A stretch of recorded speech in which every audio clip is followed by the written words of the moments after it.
As I opened the door this morning, I was greeted with a gorgeous haze again. Said to myself, I'm not going to let this bugger ruin my day. I got my gears ready. I'm out for another adventure into the villages.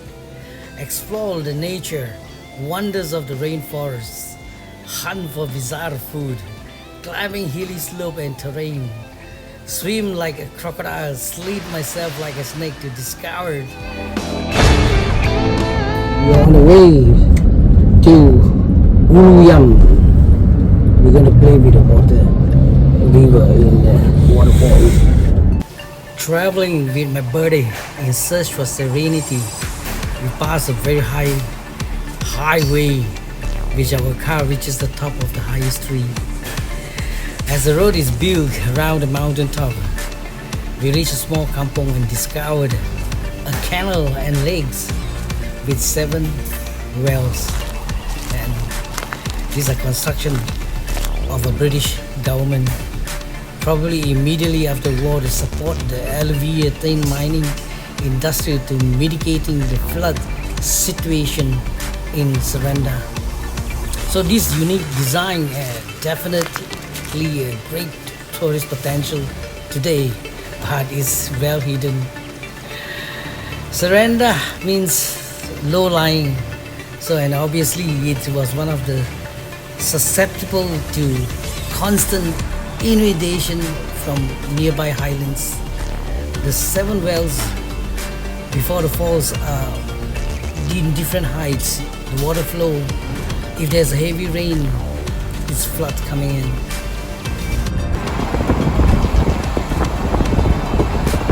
We are very adventurous. We are going into a deserted small road. Let me show you. This is Uluyam. It's a hotspot for communists in the old days. History says Hok Chun Ki was exiled here, where he started the first longing. So we're going to taste some now. It's a raining day, very slippery.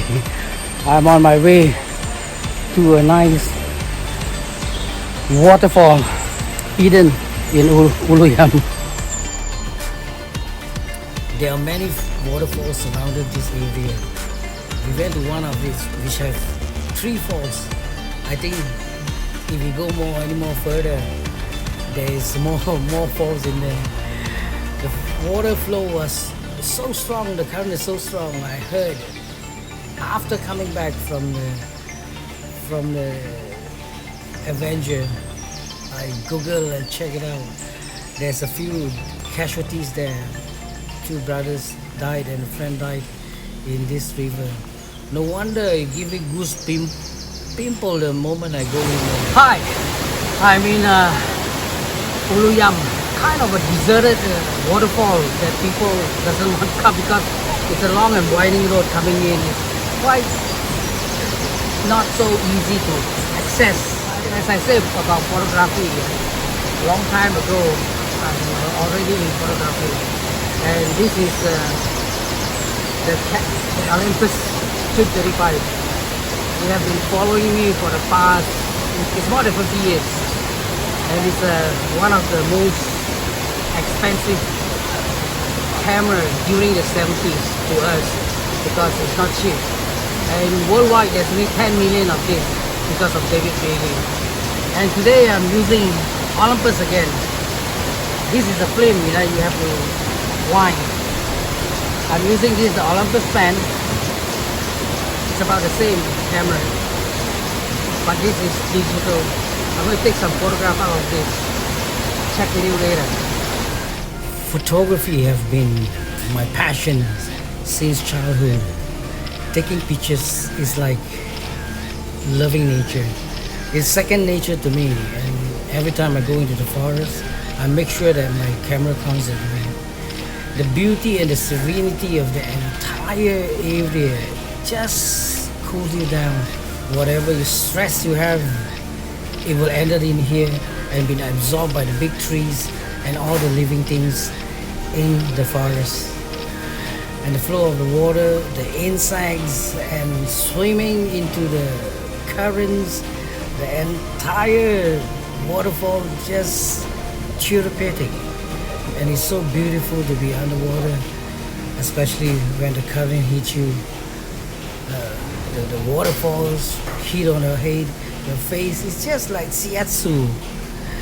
And looking through all the trees, it's so heavy, densely populated by big trees, and by the gleams of the rays and the sunshine right into your eyes, it is heavenly. It's just like in heaven, or maybe better than heaven. And I love every minute of it. The water is so cool. The insects are so beautiful, and even lizards doesn't scare of me. Maybe I love nature. Nature loves me. Every time I'm way back, I just wish that it won't over. But life have to go on. But to harness nature for a few hours is just good enough for me. So, as I love nature so much, and I love everyone too, have a good day.